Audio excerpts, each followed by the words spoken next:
At my mother's funeral, a stranger grabbed me and said they didn't die of natural causes. The funeral director's practiced smile couldn't mask the discomfort in his eyes as he handed me the guest book. Your mother was clearly beloved, Miss Chen. 237 signatures so far. I nodded, clutching the tissue box like a lifeline. Mom would have been mortified by all this attention. Eleanor Chen, 54, devoted wife and retired librarian, that's what the obituary said. What it didn't mention was how she'd spent her last 3 months doubled over in pain, her heart medication seemingly useless against the episodes that left her gasping on the kitchen floor. Sarah, sweetheart. Richard's hand found my shoulder, warm and steady like always. The pastor wants to begin in 5 minutes. Are you ready? My stepfather of 3 years looked every inch the grieving widower in his charcoal suit, his pharmacist's precision evident even in how he knotted his black tie. The same hands that had counted out thousands of pills for Westfield General's patients now trembled slightly as he adjusted his glasses. I just need another minute, I whispered, scanning the crowd of Mom's book club friends and former library colleagues. So many faces I recognized, all here to say goodbye to a woman who shouldn't have died at 54. That's when I saw him. Tall, maybe 40, with graying temples and the kind of hollow look that comes from carrying secrets. He stood apart from the other mourners, lurking near the back wall like he was afraid to get too close to the casket. When our eyes met, something electric passed between us, recognition on his part, confusion on mine. I'd never seen this man before in my life. The service began with Amazing Grace, Mom's favorite hymn.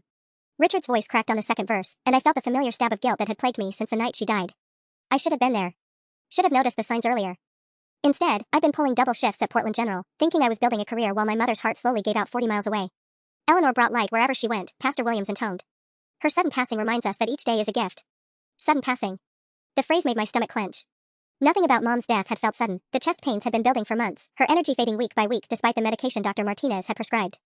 Richard had been so devoted, driving her to every appointment, organizing her pills in those little weekly containers with obsessive care. The mysterious man was gone when I looked back again. After the service, as guests filtered toward the reception hall for coffee and casseroles, I felt a hand grip my elbow. Firm. Urgent. Miss Chen? The stranger's voice was barely above a whisper. Up close, I could see the dark circles under his eyes, the way his suit hung loose like he'd lost weight recently. I knew your mother. We need to talk. I'm sorry, but I don't think They didn't die of natural causes. The words hit me like ice water. Around us, the gentle murmur of condolences continued, but the world had narrowed to just this moment, this impossible statement hanging in the air between us. What did you say? His eyes darted toward Richard, who was accepting sympathy from Mom's old coworkers near the guest book table, then back to me. Meet me at Riverside Park tomorrow. 2 p.m. The bench by the duck pond. He pressed something into my palm, a business card. Your mother deserves justice, Sarah. And you deserve the truth. Before I could respond, he melted back into the crowd like smoke. I stood there, clutching his business card so tightly the edges cut into my palm. When I finally looked down, the words made my blood freeze. Marcus Webb, former pharmaceutical technician, Westfield General Hospital. Westfield General. Where Richard had worked for 8 years before taking the head pharmacist position at the medical center downtown. Where Mom had gotten all her prescriptions filled, using Richard's employee discount. Sarah? Richard appeared at my elbow, his brow creased with concern. You look pale, honey. Maybe you should sit down. I shoved the card into my purse before he could see it. Just tired. It's been a long day. Of course it has. His voice carried that gentle authority that had made Mom feel so safe, so cared for. Why don't you go home and rest? I can handle the cleanup here. The reception hall buzzed with quiet conversations about Mom's volunteer work at the literacy center, her famous lemon bars, the way she remembered everyone's birthdays. Normal memories of a normal woman who died a normal death. Except Marcus Webb's words kept echoing in my mind, they didn't die of natural causes. Mrs. Patterson from Mom's book club grabbed my hand as I tried to leave. Eleanor was so proud of you, dear. Always talking about her daughter the nurse, saving lives at that big Portland hospital. Her watery blue eyes searched my face. Such a shame about her heart. She seemed to be getting worse so quickly these last few months. What do you mean? I asked, though part of me didn't want to hear the answer. Well, you know how she was in January, tired, yes, but still leading book discussions, still meeting us for coffee twice a week. But by March. Mrs. Patterson shook her head. Richard was so worried. He'd called to cancel her plans because she was having another spell. Sweet man, taking such good care of her. March. That's when Richard had insisted on taking over all of Mom's medications, organizing them himself instead of letting her manage the pill organizer she'd used for years. I want to make sure you don't miss any doses, Ellie, he'd said. These heart medications are too important. I drove home to my apartment in a daze, Marcus Webb's card burning like a brand in my purse. My phone buzzed with a text from Richard, *, thanks for being so strong today. Your mom would be proud. Get some rest, we'll talk about the house arrangements tomorrow, *. The house arrangements.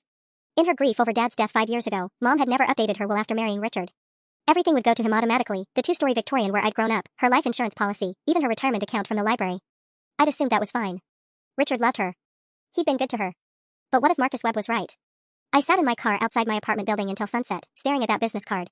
Former pharmaceutical technician. He would have had access to the pharmacy, would have seen every prescription that came through. Including Mom's. My phone rang. Richard again. Sarah, I'm sorry to bother you, but I wanted you to know, I'm putting the house on the market next week. I can't bear to stay there without her, and the memories. His voice broke convincingly. I hope you understand. If there's anything of Eleanor's you want, any keepsakes, you should come by this weekend.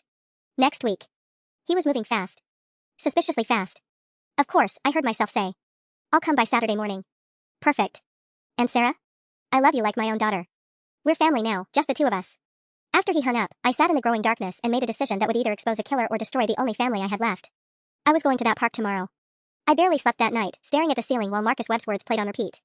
They didn't die of natural causes. By morning, I convinced myself a dozen times that he was either crazy or mistaken, but I couldn't shake the image of Richard's hands carefully sorting Mom's pills every Sunday morning, counting them out with pharmaceutical precision.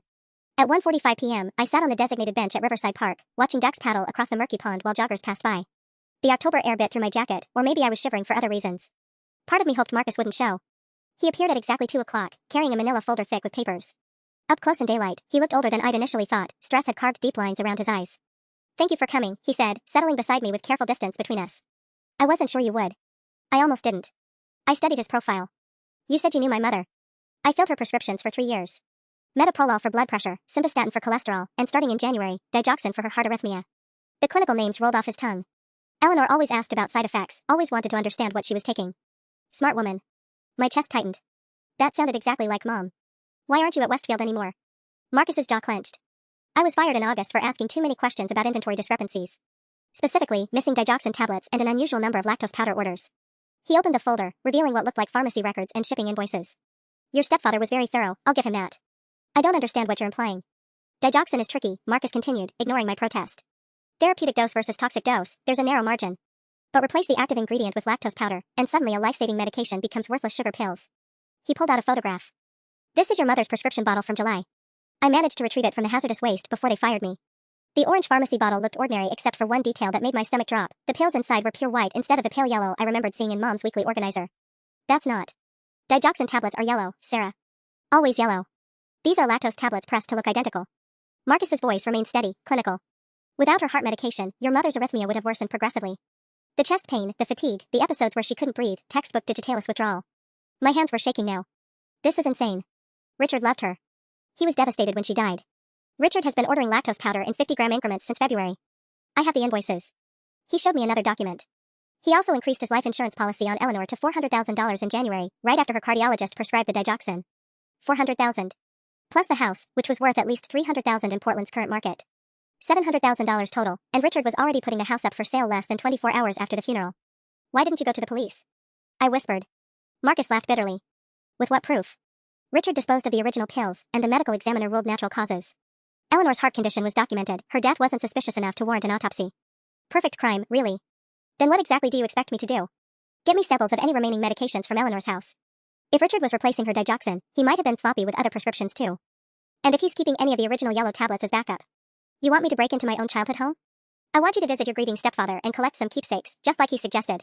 Marcus pulled out a small plastic container. These sample bottles have preservative solutions. Anything you can find, pills from her bathroom, the weekly organizer, even empty bottles. I have a friend who runs an independent lab. I stared at the container, knowing that taking it meant crossing a line I couldn't uncross. What if you're wrong? Then we'll have peace of mind and Richard can sell the house with a clear conscience. Marcus stood, leaving the folder beside me. But if I'm right, your mother didn't just die, Sarah. She was murdered slowly, painfully, by the man she trusted most. And he's about to disappear with $700,000.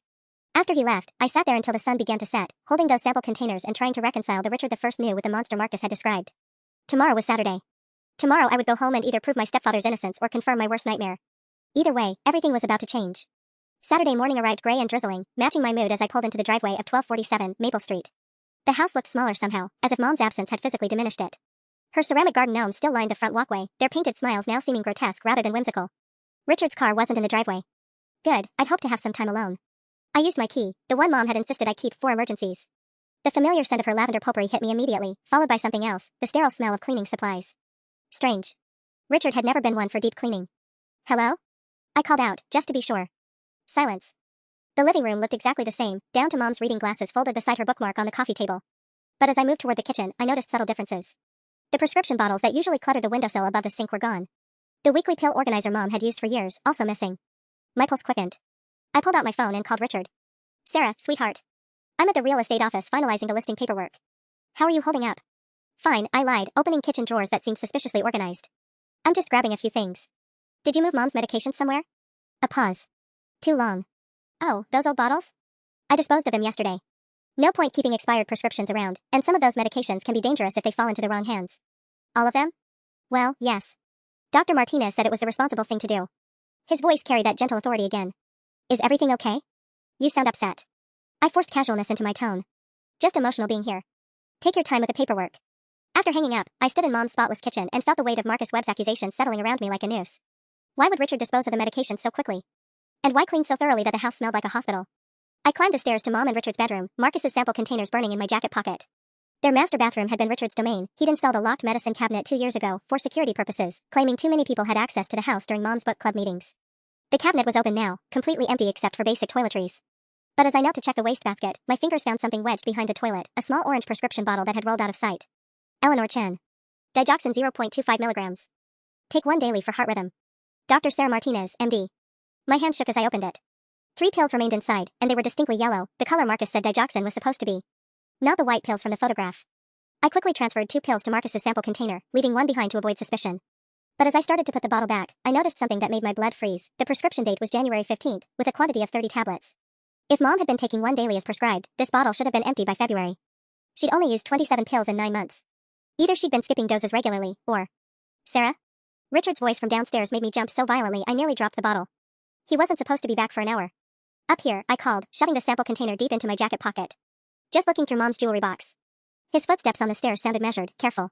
The realtor wanted to see the house this afternoon, so I came back early. He appeared in the doorway, and for the first time, I noticed how his eyes immediately went to the medicine cabinet, then to my hands. Find anything you want to keep? Just this. I held up Mom's pearl necklace, the one she'd worn to my nursing school graduation. She always said it would be mine someday. Of course. But his smile didn't reach his eyes. Sarah, you didn't happen to see any old pill bottles lying around, did you? I thought I'd gotten them all, but... No, I said quickly. Why? Just being thorough. Some of Eleanor's medications were quite strong, digitalis compounds, blood thinners. Wouldn't want anyone to accidentally get hold of them. Digitalis. The medical term for digoxin. How would Richard know to call it that unless he'd been researching it extensively? Well, I should get going, I said, brushing past him toward the stairs. Let you get ready for the realtor. Sarah, wait. His hand caught my arm, gentle but firm. I know this is hard, losing the house so soon after losing Eleanor. But I can't stay here. Surely you understand? I looked into his face, the same face that had walked Mom down the aisle 3 years ago, that had held her hand through Dad's funeral, that had organized her medications with such loving care, and searched for any sign of the monster Marcus had described. All I saw was grief. And something else, something I couldn't quite identify. I understand, I whispered. But as I drove away with those yellow pills burning a hole in my pocket, I realized what that something else had been. Relief. Richard had looked relieved. The independent lab was tucked between a dry cleaner and a Vietnamese restaurant in a strip mall 20 minutes from downtown Portland. Marcus had texted me the address with a simple message, *ask for Dr. Kim. Tell her you're a friend of mine, *. Dr. Kim turned out to be a petite woman in her 50s with silver-streaked hair and the no-nonsense demeanor of someone who'd spent decades dealing with pharmaceutical mysteries. She examined the yellow pills I brought under a high-powered microscope, occasionally making notes on a clipboard.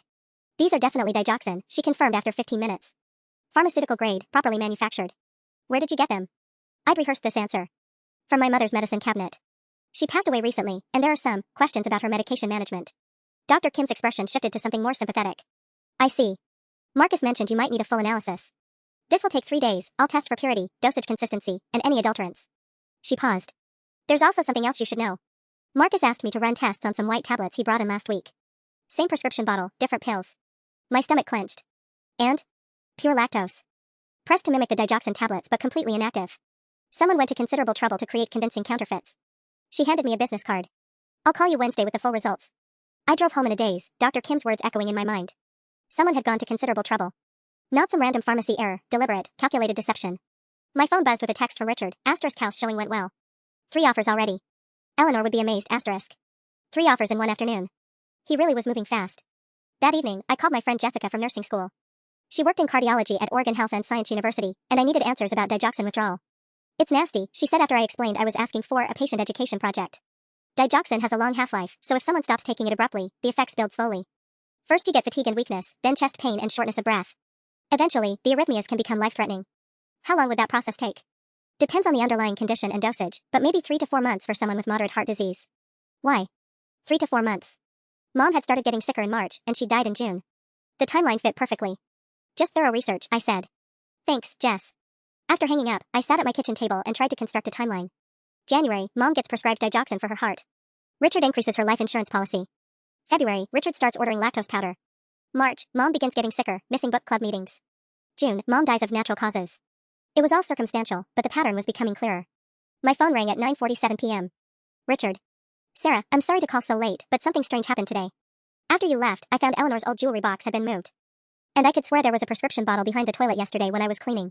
His voice carried a note I'd never heard before, suspicion. You didn't take anything else, did you? My mouth went dry. Just the necklace, like I showed you. Of course. I'm probably just being paranoid. Grief makes you notice things that aren't there. But his laugh sounded forced. How are you holding up, sweetheart? Fine. Just tired. Get some rest. Oh, and Sarah?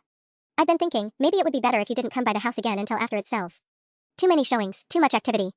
I wouldn't want you to get overwhelmed. The message was clear, stay away. I understand, I said. But after I hung up, I realized Richard had made a critical mistake. He'd admitted to cleaning behind the toilet, the exact spot where I'd found the digoxin bottle. Which meant he knew it was there and had deliberately left it. The question was why. Wednesday couldn't come fast enough. I'd called in sick to work, claiming a family emergency, which wasn't technically a lie, and spent 3 days analyzing every interaction I'd had with Richard over the past year. The way he'd insisted on managing Mom's medications. His sudden interest in life insurance. The convenient timing of his promotion to head pharmacist just as Mom's health declined. Dr. Kim called at exactly 2 p.m. The results are conclusive, she said without preamble. Your yellow pills contain 0.25 milligrams of digoxin, exactly as labeled. But here's what's interesting, they show no signs of degradation. These pills are fresh, probably manufactured within the last 6 months. What does that mean? If your mother was prescribed this medication in January, the remaining pills should show some breakdown by now. These look like they were never dispensed to a patient, more like they came directly from a pharmaceutical supply. My hand started shaking. So Richard kept the real pills? That would be my guess. The white tablets Marcus brought were clearly substitutes, but someone held on to the genuine medication. Probably as backup, in case questions were asked. Like the questions I'd been asking. Richard hadn't disposed of those pills accidentally, he'd left them there deliberately, knowing I might find them. But why? Dr. Kim, if someone were taking these fake pills for months, what would happen? Gradual heart failure. Increasing chest pain, shortness of breath, fluid retention. To a doctor, it would look like the underlying heart condition was worsening despite treatment. After hanging up, I sat in my car outside the lab and tried to think. Richard knew I'd found the real digoxin pills. He'd essentially confirmed it during our phone call. So either he was panicking, or he was planning something. My phone buzzed with a text, Sarah, can you meet me at the house tonight around 8? Found some more of Eleanor's things you might want. Photos, letters, that kind of thing, I stared at the message, every instinct screaming danger. The house was supposed to be off limits during showings. Why would Richard want to meet there after dark? But I needed more evidence. Marcus's lab results proved the pills were switched, but not who switched them. I needed something that directly connected Richard to the lactose powder orders, or documentation of his insurance policy changes. I texted back, I'll be there. At 7:30 p.m., I parked 3 blocks from Maple Street and walked through the neighborhood where I'd grown up. Mrs. Patterson's house was dark, she'd mentioned visiting her sister in Eugene this week. The Johnsons had moved out last month. Most of the neighbors who might notice unusual activity were gone. Richard's car sat in the driveway, but the house looked different. Too dark. Mom always left the porch light on, but tonight the entire front of the house was shrouded in shadows. I used my key again, calling out softly. Richard? It's me. No answer. The living room was empty, but I could see light coming from the kitchen. As I walked closer, I heard the sound of papers rustling, like someone going through files. Richard? In here, Sarah. His voice came from Mom's old office, the small room off the kitchen where she used to pay bills and organize her library volunteer schedules. I found him sitting at her desk, surrounded by cardboard boxes and manila folders. Sorry, I got caught up organizing Eleanor's paperwork, he said, but something was off about his posture. Too rigid. Too careful. Insurance companies need so many documents. What kind of documents? Death certificate copies, policy verification, medical records. He gestured to the papers spread across the desk. Amazing how much paperwork death generates. I moved closer, trying to read the documents without being obvious. Most looked like standard insurance forms, but one folder was labeled Westfield General Pharmacy Records. My blood went cold. Why would Richard have pharmacy records at home? Find those photos you mentioned? I asked, keeping my voice casual. Not yet. But I found something else you should see. Richard opened the desk drawer and pulled out a small digital recorder. Eleanor was keeping an audio diary the last few months. Talking through her feelings about being sick, her fears about the heart condition. He pressed play, and Mom's voice filled the room, weak, tired, but unmistakably hers. March 15th. Had another episode today. The chest pain is getting worse, and I can barely make it upstairs without getting winded. Richard keeps telling me to trust the medication, that Dr. Martinez knows what she's doing, but I don't feel like it's helping at all. My throat tightened hearing her voice again, but something nagged at me about the recording. She was so worried, Richard said softly. Listen to this part. March 28th. I've been thinking about changing doctors. Maybe getting a second opinion about these heart pills. They don't look the same as what Dr. Martinez showed me at the office, but Richard says different manufacturers use different colors. The recording continued, but I'd stopped listening. Different colors. Mom had noticed the pills were wrong. She never mentioned these recordings to me, I said carefully. She probably didn't want to worry you. Eleanor knew how hard you were working at the hospital. Richard's fingers drummed against the desk. But here's the thing, Sarah. I found these recordings 3 days ago, right after you visited the house. Makes me wonder what else I might discover if I look hard enough. The threat in his voice was subtle but unmistakable. He knew I'd taken something from the bathroom. He knew about the lab tests. And now he was telling me he had evidence of Mom's suspicions about her medication. What are you saying, Richard? I'm saying grief makes people do strange things. Take things that don't belong to them. Make accusations they can't prove. He stood slowly, and I noticed for the first time how much larger he was than me. Eleanor trusted me completely. These recordings prove that. But they prove the opposite, and we both knew it. I should go, I said, backing toward the doorway. Actually, Sarah, I think you should stay. We have a lot more to discuss. The way Richard said stay made my skin crawl. Not a request, a command. I glanced at the doorway behind me, calculating distance, but he moved to block my path with surprising quickness. The thing is, he continued, his voice taking on that clinical tone I'd heard him use with difficult pharmacy customers. I've been doing some research since your little visit Saturday. Did you know that tampering with evidence in a potential insurance fraud case is a felony? Even if you're family. My heart hammered against my ribs. I don't know what you're talking about. Marcus Webb. The name fell between us like a stone. Former pharmaceutical technician at Westfield General, fired for theft and harassment. Did he mention that part when he approached you at Eleanor's funeral? He knew. Somehow, Richard knew everything. I've never heard that name. The lie came out steadier than I felt. Richard smiled, the same gentle expression he'd worn while organizing Mom's pills every Sunday morning. Sarah, sweetheart, I've been a pharmacist for 15 years. I know exactly how prescription bottle tracking works, and I know Marcus has been asking questions about Eleanor's digoxin prescriptions since July. He pulled out his phone, showing me a text conversation. He's been trying to contact you for weeks. The messages were there, dozens of them, sent to my work number. Somehow Richard had been intercepting them. How did you? Eleanor gave me your emergency contact information when we got married. Your supervisor at Portland General is very helpful when a concerned stepfather calls about his grieving stepdaughter's emotional state. The room seemed to shrink around me. Richard had been monitoring my communications, probably since the day Mom died. Which meant he knew about Dr. Kim's lab, the test results, everything. The real question, Richard continued, settling back into Mom's desk chair like he owned the place, which, legally, he did, is what you plan to do with whatever Marcus convinced you to steal from this house. I thought about the sample container in my jacket, Dr. Kim's definitive results. But if Richard had been intercepting my communications, he might already know about those too. Nothing, I said. Because there's nothing to steal. Richard opened another folder, this one filled with bank statements. See, that's interesting, because according to my security system, yes, I had one installed last month. You spent 17 minutes in the master bathroom on Saturday.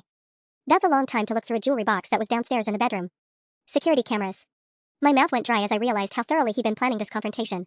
But here's what really concerns me, Richard said, pulling out a thick manila envelope. I had Eleanor's remaining medications tested too. All of them. Professional lab in Seattle, very thorough. He shook the contents onto the desk, official-looking documents with laboratory letterhead. Guess what they found? I couldn't speak. Every single pill exactly as prescribed. Proper dosage, correct active ingredients, no adulterants or substitutions. His eyes never left my face. Funny thing is, I sent them the same white pills Marcus Webb has been claiming are fake. Same lot numbers, same prescription dates. But my lab, a real forensic facility, not some strip mall operation, says they're perfectly legitimate digoxin tablets. The words hit me like a physical blow. Either Richard was lying, or Dr. Kim had been wrong, or Marcus has been feeding you falsified test results, Sarah. The question is why. My legs felt weak. That's impossible. Is it? Marcus Webb was fired for stealing controlled substances. Did he tell you he's been running an illegal pharmaceutical operation out of that independent lab? Making counterfeit medications and selling them online? Richard's voice carried genuine concern now, the same tone he'd used when talking Mom through her heart episodes. The DEA raided his operation Tuesday morning. Arrested him and 3 associates. Tuesday. The day before Dr. Kim had called me with the test results. You're lying. Richard pulled up a news article on his phone. The headline read, Local drug ring busted in East Portland lab. There was Marcus's photo, handcuffed, being led away by federal agents. I'm sorry you got caught up in this, sweetheart. Marcus probably targeted you because he knew Eleanor died of heart failure and saw an opportunity to exploit your grief.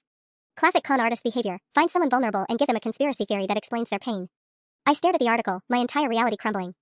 If Marcus was a criminal, if the lab results were fake, then everything I believed about Richard was wrong. I think I should call the police, Richard said gently. Let them know Marcus approached you at the funeral, convinced you to steal medication samples. They'll want to know if he tried to extort money from you. No. The word came out sharper than I intended. I mean, there's no need to involve them. Nothing happened. Oh, but something did happen. Richard's smile turned cold. Because even if Marcus is a fraud, you still broke into my house and stole prescription medications. And that, my dear stepdaughter, is a crime I simply can't ignore. The silence stretched between us like a taut wire. Richard's fingers drummed against Mom's desk with pharmaceutical precision, tap, tap, tap, while I tried to process what he just revealed. Marcus arrested. The lab raided. Everything I thought I knew crumbling like old paper. I can see you're confused, Richard said, his voice taking on that patient tone he used with elderly customers who forgot their prescriptions. Let me help you understand what really happened here. He opened another folder, revealing what looked like medical charts. Mom's handwriting covered the margins, notes about symptoms, pain levels, medication times. Eleanor was meticulous about tracking her health, he continued. Especially after her cardiologist prescribed the digoxin in January. Look at this entry from March 10th. He slid a page across the desk.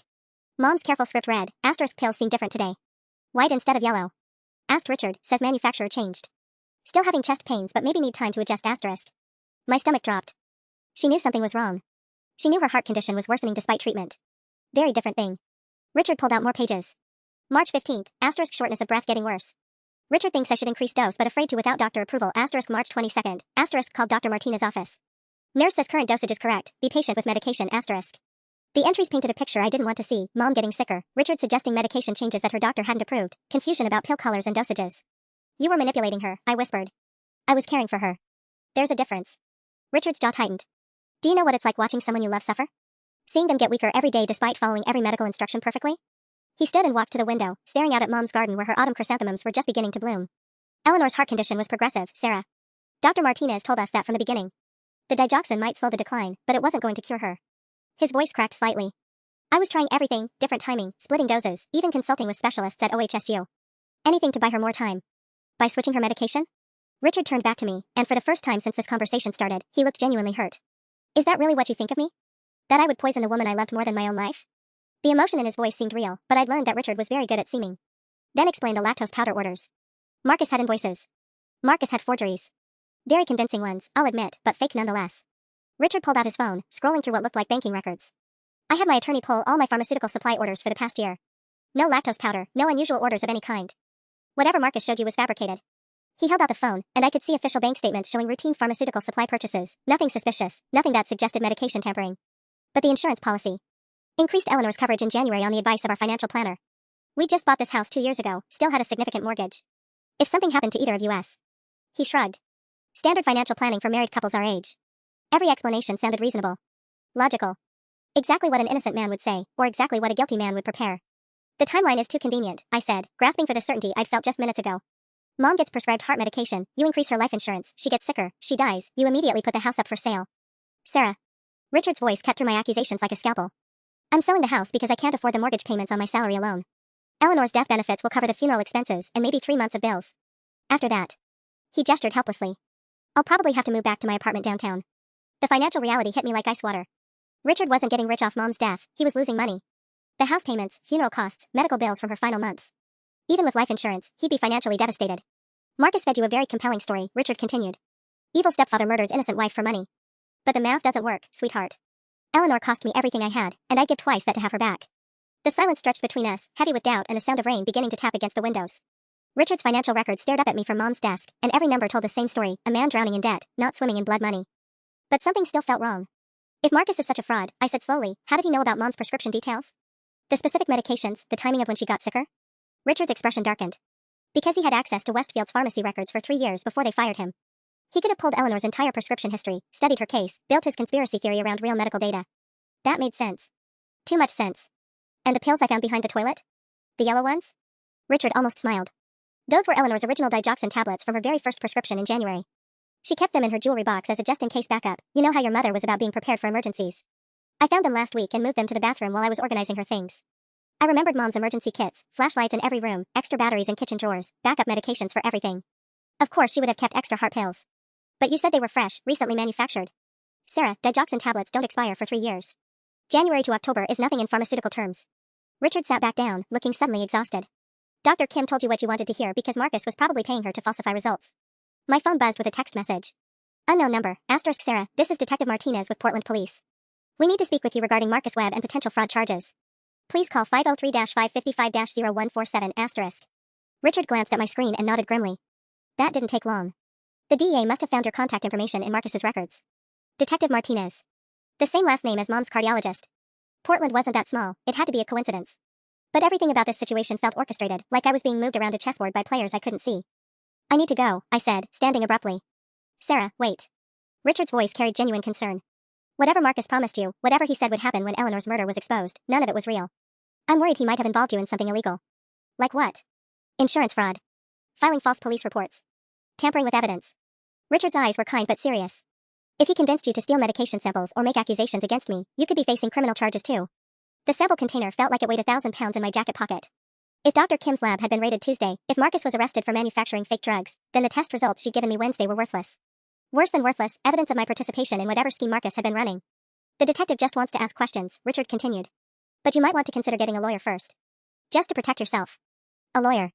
Because I might need protection from the consequences of trying to prove my stepfather was a murderer. Richard, I said quietly, I'm sorry. If Marcus was lying, if I believed things that weren't true. You were grieving. People in pain are vulnerable to manipulation, Marcus knew that. Richard stood and walked toward me, hands outstretched like he wanted to offer comfort. Eleanor would understand. She'd want us to get through this together. But as he moved closer, I caught something in his expression that made my blood freeze. Just for a second, his mask of concern slipped, and I saw something else underneath. Satisfaction. Richard looked like a man who had just won a very complicated game. The satisfaction in Richard's eyes lasted only a heartbeat, but it was enough to make me step backward toward the door. Something was wrong with this entire scenario, too convenient, too perfectly orchestrated. I should call Detective Martinez back, I said, pulling out my phone. Of course. But Sarah. Richard's voice stopped me at the threshold. Before you do, there's one more thing Eleanor left for you.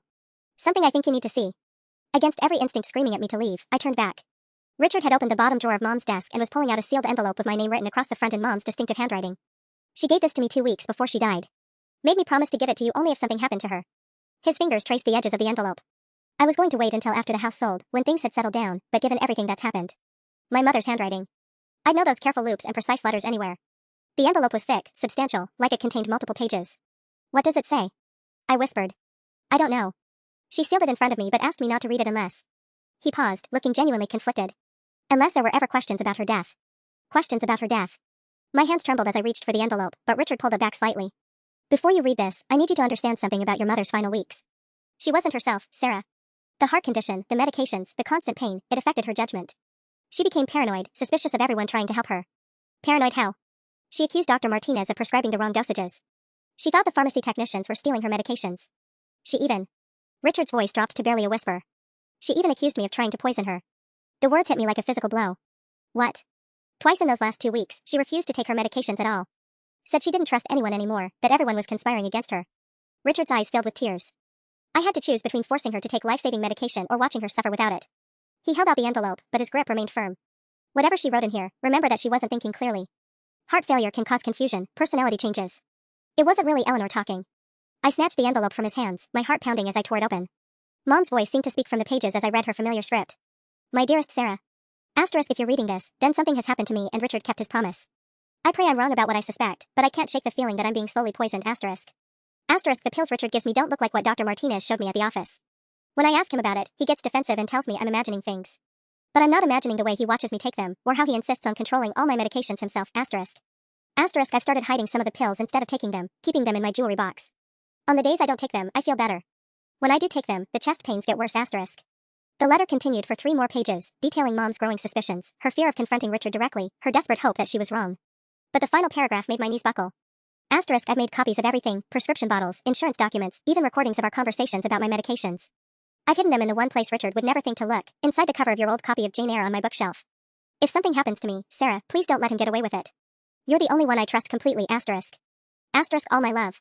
Mom. I looked up at Richard, who was watching my face with that same clinical interest he'd shown while organizing pills. She hid evidence, I whispered. Sarah, no. This is exactly what I was afraid of. Richard moved toward me, hands outstretched. Eleanor was sick, paranoid. There is no evidence because there was no crime. But I was already pushing past him, racing toward the living room where Mom's bookshelves lined 2 entire walls. Jane Eyre, the copy I'd read for high school English, the one with my margin notes and highlighted passages. Mom had kept it all these years, and now. There it was, 3rd shelf from the top. I pulled it out with shaking hands and felt immediately that it was heavier than it should be. The back cover had been carefully slid open and resealed, creating a hidden compartment thick with folded papers. Sarah, don't do this to yourself, Richard called from the doorway, but I was already unfolding the first document. A photograph of 2 prescription bottles, side by side. One filled with yellow pills, one with white. The labels were identical except for the lot numbers. In Mom's handwriting across the bottom, asterisk same prescription, different pills. Richard said manufacturer changed but bottles show same company. Asterisk. The second document was a bank statement, not Richard's account, but one I'd never seen before. Multiple payments to web consulting services over the past 6 months, each for exactly $2,847. Marcus had been telling the truth. And Richard had been paying him. You hired Marcus, I breathed, spinning around to face my stepfather. You hired him to approach me at the funeral.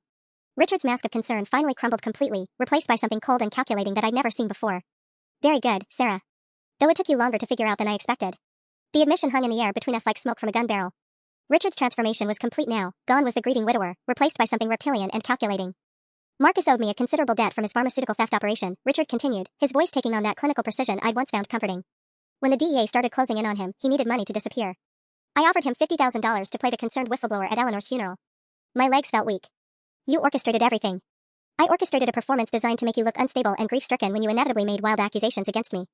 Richard stepped closer, and I noticed his hands, the same hands that had counted out Mom's pills with such loving care, were perfectly steady. A young nurse, traumatized by her mother's death, falls prey to a known criminal who feeds her conspiracy theories about murder. Very sad, very believable. The bank statements in my hand showed payments dating back to April, 2 months before Mom died. You planned this while she was still alive. I planned for every contingency. Eleanor was getting suspicious, asking too many questions about her medications. I needed a plausible explanation for any accusations that might surface after her death. Richard glanced at his watch with pharmaceutical punctuality. Marcus played his role perfectly until Tuesday morning, when he decided to get greedy and demand more money. That's when I called the DEA and gave him his location. The pieces clicked into place with horrible clarity. You set him up. The drug raid, the arrest. Marcus Webb was manufacturing illegal pharmaceuticals long before I contacted him. I simply provided federal agents with evidence they'd been seeking for months. Richard's smile was the same one he'd worn while accepting condolences at Mom's funeral. Very civic-minded of me, really. I thought about Dr. Kim's lab, the test results that had seemed so conclusive. The lactose tablets Marcus showed me. Oh, those were real. Marcus manufactured them to my exact specifications, using pharmaceutical equipment from his illegal operation. Perfect counterfeits of Eleanor's digoxin pills, complete with proper scoring and coloration. Richard opened another folder on Mom's desk, revealing photographs of white tablets that looked identical to the ones I'd seen. I needed physical evidence to support the conspiracy theory he was selling you. My hands shook as I rifled through Mom's hidden documents. Insurance policies with forged signatures. Medical records that had been altered. Even audio recordings of conversations between Richard and Marcus, planning every detail of their elaborate charade. But Dr. Kim's lab results. Dr. Kim doesn't exist, Richard said matter-of-factly. The woman you met was Marcus's girlfriend, Lisa Park. She has a chemistry degree from Portland Community College and a very convincing lab setup in that strip mall. She's also been arrested, by the way. Everything I thought I knew crumbled like old paper. The independent lab, the test results, even Marcus's righteous anger at Mom's funeral, all carefully orchestrated theater designed to manipulate me into exactly this moment. Why? I whispered. Why go through such an elaborate scheme? Richard's expression softened with genuine emotion for the first time since his mask had dropped. Because I loved your mother, Sarah. More than you'll ever understand. And I couldn't bear the thought of you hating me for something that was never my fault. He pulled out one final document, Mom's original medical records from Dr. Martinez, showing the progression of her heart disease over 18 months. The decline was clearly documented, irreversible, exactly as aggressive as her cardiologist had predicted. Eleanor was dying, Richard said quietly. With or without the digoxin, with or without any intervention, she had maybe 6 months left. The medications bought her a little time, a little comfort, but they were never going to save her. The medical records showed appointment after appointment, each one documenting further deterioration despite optimal treatment. Mom's heart condition had been terminal from the beginning. She didn't suffer because of anything I did wrong, Richard continued. She suffered because sometimes people we love die, and there's nothing we can do to stop it. The medical records stared up at me from Mom's desk, each page documenting the inevitable march toward heart failure. But something nagged at me as I scanned the appointment dates, gaps in the timeline that didn't make sense. If Mom was dying anyway, I said slowly, why did you need Marcus at all? Why not just let me grieve normally? Richard's smile faltered for just a moment. Because Eleanor didn't die from her heart condition, Sarah. She died from the medications I gave her to treat it.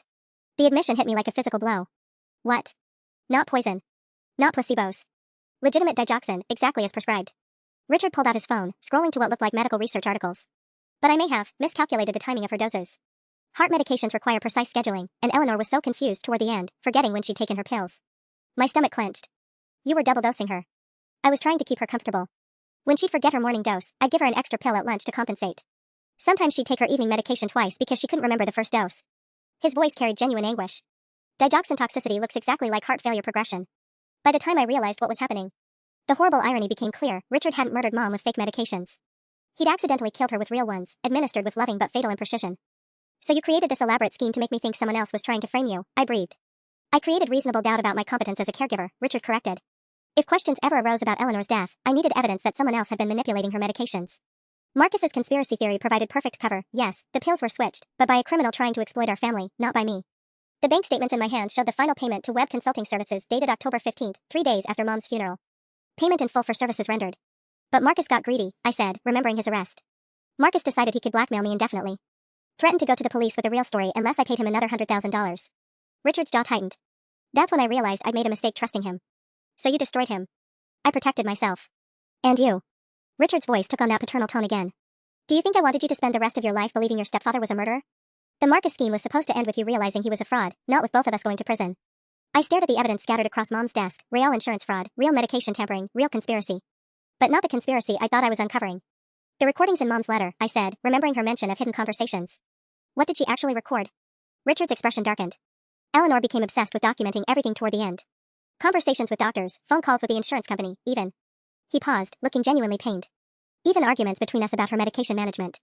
He opened the bottom drawer of Mom's desk and pulled out a small digital recorder, different from the one he'd shown me earlier. She recorded me giving her extra doses when she couldn't remember taking her pills.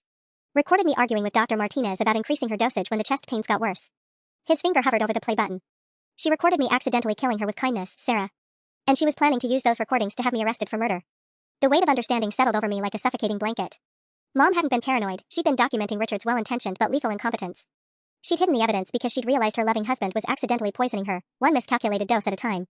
Play it, I whispered. Richard pressed the button, and Mom's weak voice filled the room. Richard, I already took my heart pill this morning.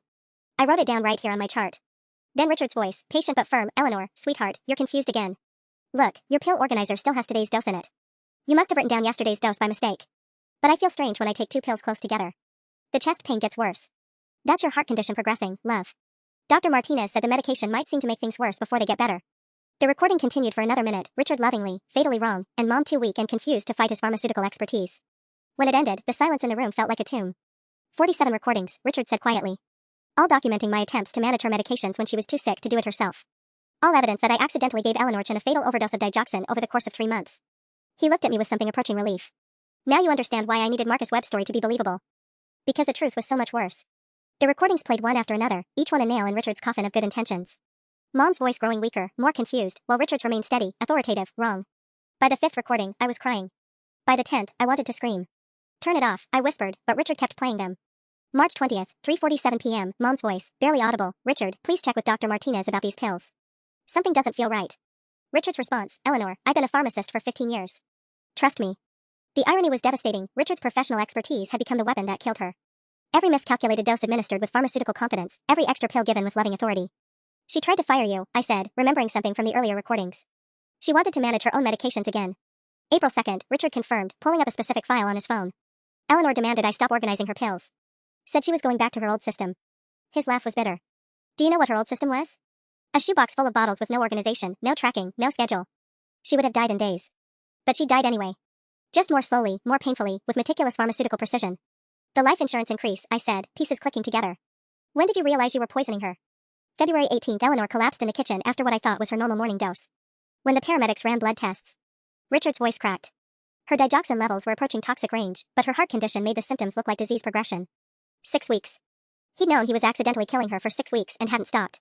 Why didn't you tell her doctor? I tried adjusting the dosages myself first. I thought I could fix it without admitting my mistakes. Richard pulled out a notebook filled with calculations, pharmaceutical math attempting to solve a problem he'd created. But Eleanor's body wasn't processing the medication consistently. Some days she'd metabolize it quickly, other days it would build up in her system. The notebook showed increasingly desperate attempts to calibrate proper dosages, charts tracking her symptoms, calculations comparing therapeutic versus toxic levels, even research into alternative medications. Richard had been trying to save her while simultaneously poisoning her. The insurance increase was supposed to be temporary, he continued. Just until I figured out the right medication balance. I thought if I could keep her stable for another few months, maybe find a better cardiologist. But you couldn't. By April, Eleanor's kidney function was declining from the digoxin toxicity, which meant her body processed medications even more unpredictably. Every dose became a gamble. Richard closed the notebook with pharmaceutical precision. I was trapped between giving her too much medication and watching her suffer without it. The cruelest part was how much he genuinely loved her. Every recording captured a man desperately trying to save his wife while unknowingly destroying her. So you started planning the Marcus Webb scheme. I started planning how to survive the investigation that would inevitably follow Eleanor's death, Richard corrected. Because I knew someone, you, probably, would eventually ask why a relatively stable heart patient had deteriorated so rapidly. My phone buzzed. Detective Martinez again, asterisk Miss Chen, we need to speak urgently regarding evidence tampering charges. Please respond within the hour asterisk. Richard glanced at the message. The real Detective Martinez, by the way. Dr. Sarah Martinez's husband, Detective Carlos Martinez. They'd been coordinating the investigation into Marcus Webb's operation. He almost smiled. I told you Portland wasn't that big. The connections were too convenient, too perfect. Even the detective investigating this case was married to Mom's cardiologist. They know about the medication samples I took, I said. They know Marcus Webb convinced Eleanor Chen's daughter to steal evidence from a potential crime scene, Richard replied. What they don't know is that you were stealing evidence of my accidental malpractice, not deliberate murder. The distinction felt meaningless. Mom was still dead. What happens now? I whispered. Richard gathered the recordings, the medical records, the bank statements, all the evidence of his elaborate deception and fatal incompetence. Now you decide whether your mother died from progressive heart disease with complications from medication management, or whether she was murdered by her loving but negligent husband, he said quietly. Because that's the choice Detective Martinez is going to offer you when he arrives here in approximately 15 minutes. My blood went cold. He's coming here? I called him while you were reading Eleanor's letter. Told him I'd found evidence that might explain Marcus Webb's interest in our family. Richard's eyes never left my face. The question is, Sarah, which evidence am I going to show him? Detective Martinez's headlights swept across the living room windows as his car pulled into the driveway. Richard calmly straightened the papers on Mom's desk, organizing them into 2 distinct piles, one containing evidence of his pharmaceutical incompetence, the other documenting the elaborate Marcus Webb conspiracy. 15 minutes early, he murmured, checking his watch. Carlos always was punctual. The casual use of the detective's first name made my stomach drop. You know him personally? Sarah and I have been friends for years through the medical community. Carlos and I served together on the hospital ethics board.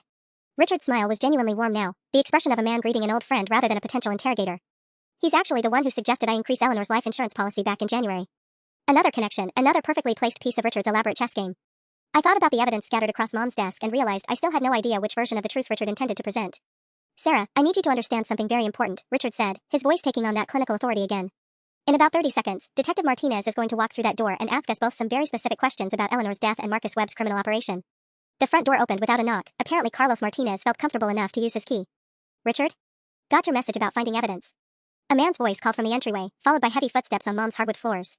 In here, Carlos, Richard replied, but his eyes remained fixed on me. Remember, sweetheart, Eleanor died of complications from heart disease. Everything else is just grief and confusion. Detective Martinez appeared in the doorway, and I was struck by how much he resembled his wife, the same precise movements, the same no-nonsense demeanor that had made Dr. Sarah Martinez such an effective cardiologist. He nodded at Richard with familiar warmth before turning to assess me with professional interest. Miss Chan, I'm Detective Carlos Martinez. I believe you've been trying to reach me about Marcus Webb. Actually, Richard interjected smoothly, Sarah has been the victim of Marcus's fraud scheme. He approached her at Eleanor's funeral with fabricated evidence about medication tampering. He gestured toward the first pile of documents. We've just discovered the extent of his manipulation. Detective Martinez picked up one of Marcus's forged pharmaceutical invoices, examining it with practiced expertise. These are good quality fakes. Webb's operation was more sophisticated than we initially realized. How sophisticated? I asked, my voice barely steady. Webb was manufacturing counterfeit medications for online sale, but he was also running elaborate insurance fraud schemes targeting grieving families. Martinez pulled out his own folder, thick with official documents. We've identified at least 12 other cases where he approached recent widows and widowers with similar conspiracy theories. 12 other families. The scope of Marcus's operation suddenly felt overwhelming. Sarah wasn't the first person he tried to convince their spouse was murdered, Richard added, his tone carrying perfect concern. The man was a predator who specialized in exploiting grief. But something in Detective Martinez's expression made me pause. He was studying Richard with the same professional assessment he'd initially directed at me. Richard, before we continue, I need to ask you some questions about Eleanor's final medical records. My wife mentioned some irregularities in her prescription history that she'd like clarified. The temperature in the room seemed to drop 10 degrees. Richard's mask of cooperative concern flickered for just a moment. What kind of irregularities? He asked carefully. Digoxin dosage calculations that don't quite match the symptoms Eleanor reported during her final appointments, Martinez replied, pulling out what looked like official medical charts. Sarah thinks there might have been some confusion about medication timing. My heart hammered against my ribs as I realized the detective's wife had been conducting her own investigation into Mom's death. Dr. Sarah Martinez's medical review had uncovered what Marcus Webb's elaborate conspiracy couldn't, the simple, devastating truth hidden in pharmaceutical mathematics. Richard, Detective Martinez continued, his tone still friendly but now edged with professional scrutiny. Sarah found some concerning patterns in Eleanor's blood work from her final weeks. Digoxin levels that fluctuated wildly between appointments, despite supposedly consistent dosing. Richard's composure finally cracked. Carlos, you have to understand, Eleanor was so confused toward the end. She'd forget taking her pills, take them twice, hide them from me because she thought I was trying to hurt her. That's exactly what my wife suspected, Martinez replied quietly. Which is why she requested Eleanor's tissue samples be retested for accumulated digoxin levels. The words hung in the air like a death sentence. Richard sank into Mom's desk chair, suddenly looking every one of his 57 years. The results came back this morning, Martinez continued, pulling out an official laboratory report. Eleanor Chen died from chronic digoxin toxicity, not from her underlying heart condition, and not from fake medications. She died from receiving approximately 1.8 times the therapeutic dose over a period of 3 months. I stared at the report, seeing Mom's death finally reduced to precise pharmaceutical calculations. Richard had been giving her an extra pill every other day, thinking he was compensating for missed doses. Instead, he'd been slowly poisoning her with mathematical precision. Richard Morrison, Detective Martinez said formally, you're under arrest for criminally negligent homicide in the death of Eleanor Chen. Wait, I said, surprising myself. Both men turned to look at me. He loved her. He wasn't trying to kill her, he was trying to save her. That's for a jury to decide, Martinez replied, but his expression softened. Sarah, your stepfather's intentions don't change the fact that his actions caused your mother's death. Even if those actions were well-meaning. Richard looked at me with something approaching gratitude. Thank you, sweetheart. That means more than you know. But as Martinez read him his rights, I realized something that made my blood run cold. The Marcus Webb scheme, I said quietly. You didn't create it to cover up accidental malpractice. You created it because you knew Dr. Martinez would eventually request those tissue tests. Richard's shoulders sagged in defeat. I hope they had more time before Sarah put the pieces together. The Webb conspiracy was supposed to muddy the waters, make any investigation focus on fake medications instead of improper dosing. How long have you known the truth? Martinez asked Dr. Martinez via speakerphone, having called his wife during the arrest process. I suspected something was wrong at Eleanor's final appointment in May, came her voice through the phone speaker. She presented with classic digoxin toxicity symptoms, but her husband insisted she'd been taking her medication exactly as prescribed. When she died 2 weeks later, I requested the tissue analysis but the results were delayed by the lab backlog. 4 months. The truth had been sitting in a laboratory queue while Richard planned his elaborate deception and I grieved my mother's supposedly natural death. As Detective Martinez led Richard away in handcuffs, my stepfather paused at the front door. Sarah, everything in this house belongs to you now. Eleanor's will was never updated, but I've signed papers transferring all assets to her daughter. He managed a weak smile. It's what she would have wanted. The house fell silent after they left. I stood in Mom's office, surrounded by the evidence of Richard's love and lies, holding the keys to the home where I'd grown up and the man who'd accidentally destroyed it all. My phone buzzed with a text from an unknown number. Asterisk, this is the real Dr. Kim from the Real Independent Lab. We need to talk, asterisk. Some mysteries, apparently, still had one more layer to uncover.